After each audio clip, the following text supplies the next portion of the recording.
Maker's Mark continues its rapid growth in markets such as Australia. The distillery released a new expression, Maker's 46, in 2010. But the international growth has largely been driven by classic makers, which for almost 60 years was the only whisky it produced. I asked Rob first up about the significance of this singular focus by makers at a time when many of its peers are seemingly bringing out new whiskies every other week. You know, it's interesting you ask about that because the average bourbon distillery makes dozens and dozens of different expressions. For the better part of 60 years, we were the only distillery in the world to make one product. Food and Wine magazine 2 years ago brought together 30 of the most respected whiskey leaders, master distillers, brand owners, whiskey writers, and they actually as a group ranked what they viewed as the 25 most important bourbon brands that have ever been made. And all but two in that group said Maker's Mark is the most important bourbon brand that's ever been produced. So one of the standards I have is when we do anything, is it worthy of the most important bourbon brand that's ever been made?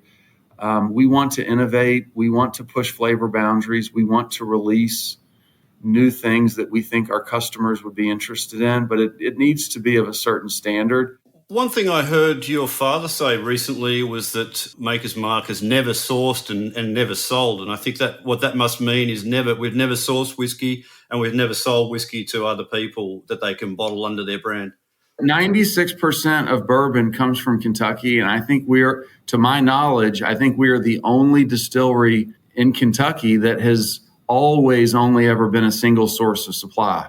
So every drop of whiskey that's ever been in a bottle of Maker's Mark, we made.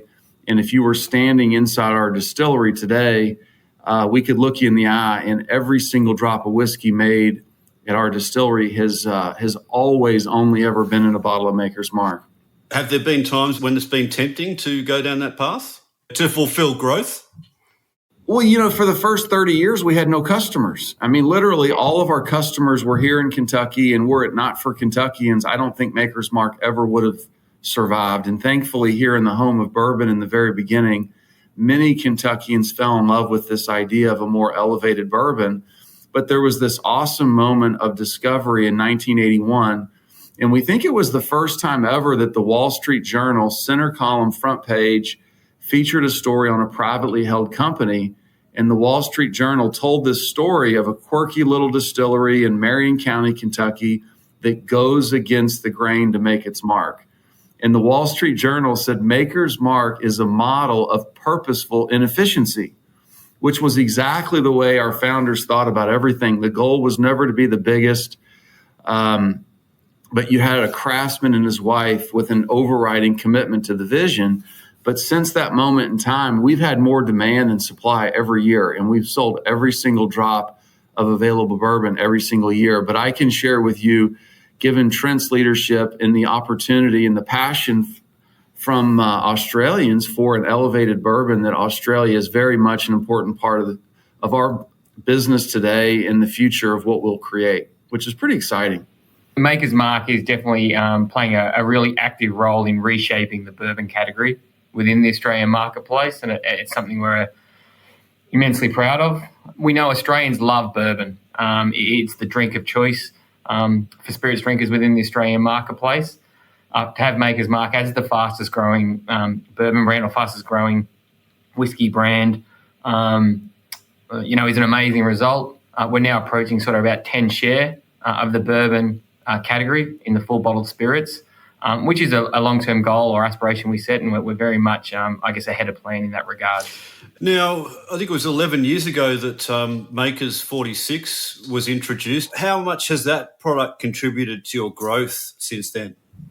And my father, as he was nearing retirement, he wanted to create his perfect expression of who Maker's Mark could become. He wanted to accentuate his favorite flavor camps that live within Maker's Mark, make a little bigger, bolder, amp up the baking spices, a little more nutmeg, and that taste vision would become known as Maker's 46. It's finished with Profile 46 French oak finishing staves. The finishing is time and temperature sensitive, so it happens in our industry's only limestone whiskey cellar. And it's been fun because it's allowed us to innovate with purpose. There's a lot of things we could go do tomorrow if it were only about pushing out volume and maximizing revenue in the short term. But it's more about how do we stay true to our founding vision, maintain the pioneering spirit of our founders, and that idea of Makers 46 helped us give birth to what I'm holding here, which is our industry's only custom barrel program.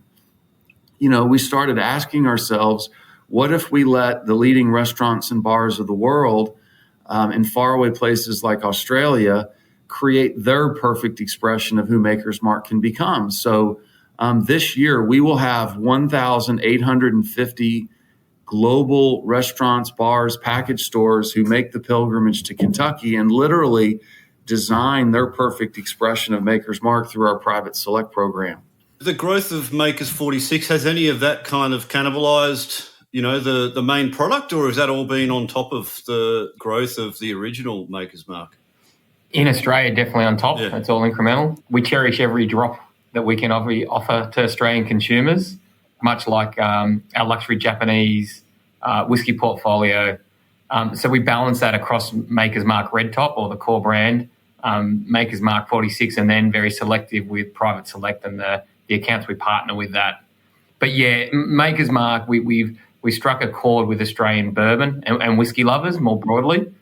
And it's just now up to how we strategically balance those three brands and the future.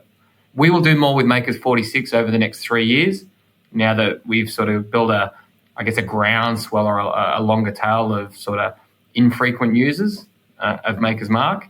So, introducing them to Makers 46 will play a big role over the next 3 years as we look for that next wave of growth and, the next opportunity for Australians to find an occasion where they can enjoy a little bit different twist, I guess, on Maker's Mark. And Rob, now that you're in the chair there and your father's moved on, we're not going to see a proliferation of new products coming onto the market under the Maker's Mark label on your watch? What's most important to me, and we talk about it as innovating with purpose. We talk about it as, literally the guiding light for everything we do is very much inspired by our founders. That includes innovation. It includes higher purpose. And, one of the legacies our founders instilled in all of us is beyond making a beautifully handmade bourbon, having a place and a brand that points out into the world and stands for more and gives back to society. And it was a big moment for our team when we had gone through this exhaustive benchmarking session through the B Corp assessment, and Maker's Mark qualified to become the first distillery in Kentucky, and I think the largest distillery in the world, to become B Corp certified. It was a big commitment. We had essentially 2 or 3 of our team members basically dedicated through this pretty exhaustive benchmarking across all aspects of our supply chain, how we engage and treat our team members at the distillery, the sustainability leadership, our involvement and engagement with the community. And Maker's Mark qualified to become the first distillery in Kentucky, and I think the largest distillery in the world, to become B Corp certified. And maybe you can tell us, Rob, about some of the most significant initiatives that Maker's Mark has undertaken in order to achieve that certification. It's interesting, even whiskey lovers who think of themselves as pretty sophisticated lovers of whiskey, they don't always associate the whiskey in the glass as an agricultural product. And ultimately, the whiskey that we make comes from nature. Our distillery itself is a National Historic Landmark. The distillery footprint represents less than 3 or 4% of the property that we have. So we manage hundreds and hundreds and hundreds of acres of nature, thinking about the future and a 100-year vision to help ensure that whiskey is sustainable for the next generation of whiskey lovers. As an example, to my knowledge, Maker's Mark is the only distillery in Kentucky that actually owns its own water source. So we manage, not only do we own our own water source, but we own all of our watershed, and we manage 600 acres as a natural water sanctuary. We're mapping the reference genome of American white oak right now, which has never been done before, which we believe will influence in a pretty significant way the future sustainability of American white oak. We've created the most significant American White Oak Repository to understand the resiliency of American White Oak across the American White Oak growing region, a solar array that has offset all of the energy for all of our warehouses. It's not selectively embracing higher purpose. It's really living the values in everything we do. Maybe one of the proudest moments and I had nothing to do with this. One of the proudest moments for me as a Maker's Mark team member was March 16th of leading into the pandemic. The governor of Kentucky made the very difficult decision to shut down all the bars and restaurants in Kentucky. And as you know, so many of the independent restaurant community, the bartenders, the servers, they don't have a safety net. And one of our team members here in Kentucky partnered with a really well-known chef who had transformed quickly his restaurant into a relief kitchen. And within 3 weeks, we had partnered with this leading chef to open up 21 satellite locations to feed ultimately 4 million out-of-work bartenders, servers, and their families. And Rob, you talked before about creating the world's largest repository of American white oak trees and the genome mapping project. Why are they such important initiatives for the bourbon industry? Well, imagine if there's ever American white oak under pressure, like the chestnut tree, which has been wiped out in this country, or the ash tree, which is currently under great pressure and is being wiped out. There's great benefit from a scientific standpoint to understand the genetics and build in resiliency to the species so that as an industry, beyond even bourbon, that we can react. So the University of Kentucky pulled a tissue sample about 2.5 years ago from what they believe is one of the 2 or 3 oldest American white oak trees in Kentucky. It's believed to be upwards of 400 years old. It's actually located on this 8-acre peninsula of land that sort of leads into our water source. And in addition to mapping the reference genome, there are 23 states in this country where American white oak is grown. And, you start asking yourself, based on the compounds that influence flavor, what are the differences? What's the flavor range of difference that can be achieved? And based on what we're learning thus far, it's quite wider than we ever imagined. So over a 3-year period with the University of Kentucky, we're planting 15,000 American white oak trees representative of all these different regions to better understand the strength of American white oak and the flavor range that can exist. What do you think have been, the other most significant initiatives that you've undertaken for Maker's Mark since taking the reins from your father?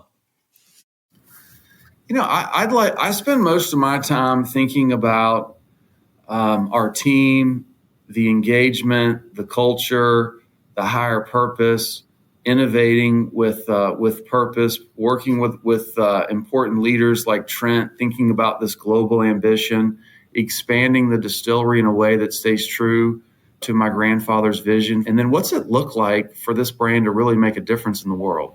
James, I'll just add, because Rob's too humble, and I was fortunate enough to work with his father, Bill. The one thing that I would say that Rob's done, when you visit, and we're not there yet, but we're very close, when you visit any good bar on the planet, you'll be able to enjoy a Maker's Mark. So that globalization of Maker's Mark, I believe, will be Rob's legacy. So 11 years ago, when your father finished up, the brand didn't quite have the same international footprint that it does now. No, it didn't. And it's folks like Trent who are helping blaze the trail. And it's interesting, we live in such an era where in our industry and well beyond our industry, so many products are invented by marketers. They're created by agencies. And when you peel back the layers, they're almost exposed. There's just not a lot of authenticity. And we're blessed that Maker's Mark was born from the vision of a craftsman and his wife, and it's real. And whether you're in Sydney or Melbourne or Cape Town, South Africa, or Paris or New York, there seems to be more and more customers drawn to things that are real and authentic. What do you think it is about the Maker's Mark liquid specifically that has obviously resonated with consumers as well in terms of the flavour profile? Our family had made sort of a rough, aggressive test of manhood whiskey for 160 years. That's where very much of the category was for decades and decades. And my grandparents actually lit ablaze that family recipe, symbolic of their commitment to chase a very different taste vision.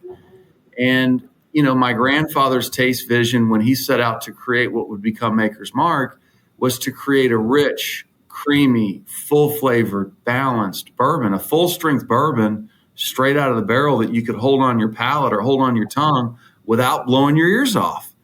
And there's each and every step of the process contributes to that taste vision. And literally everything we do inside our distillery, to my knowledge, is unique, different, distinct from any distillery in America.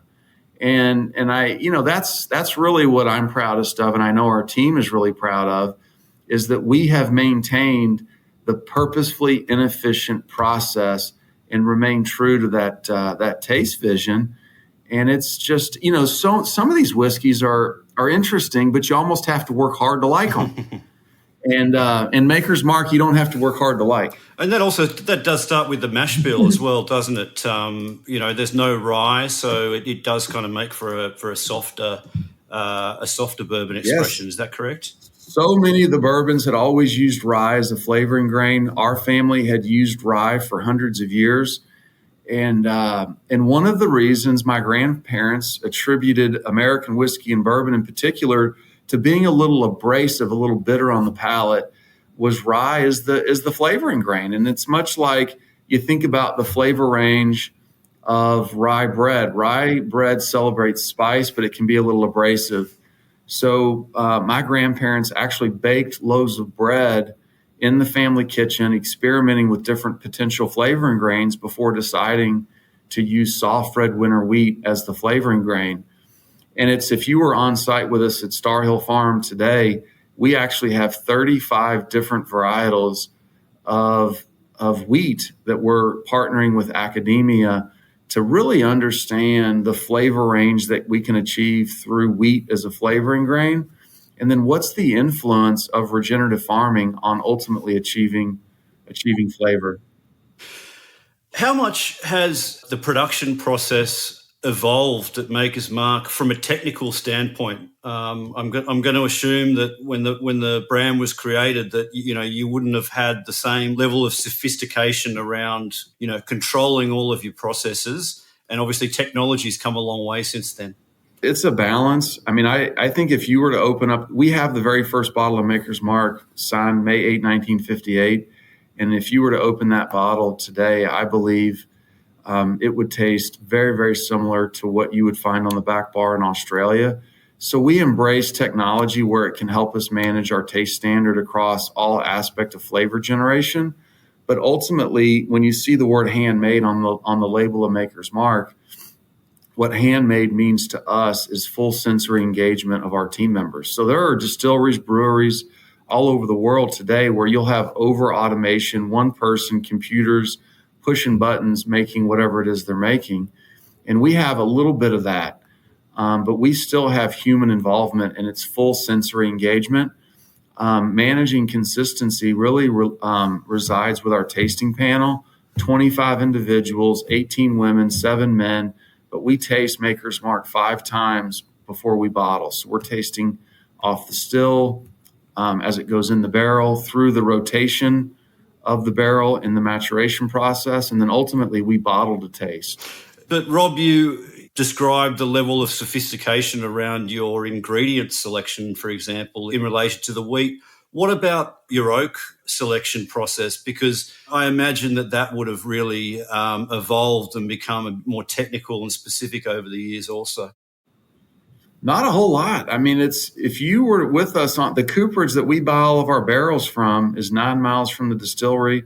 The Boswell family make bourbon barrels for Maker's Mark and many other distilleries. I think if you were to ask Brad Boswell, who's he leads the company, the family business, and on his business card, it doesn't say CEO, it says wood chef. I mean, his passion is flavor extraction through oak. And I think he would say with a smile that Maker's Mark is the most difficult customer that he deals with, because we have a very high standard for our barrel specification.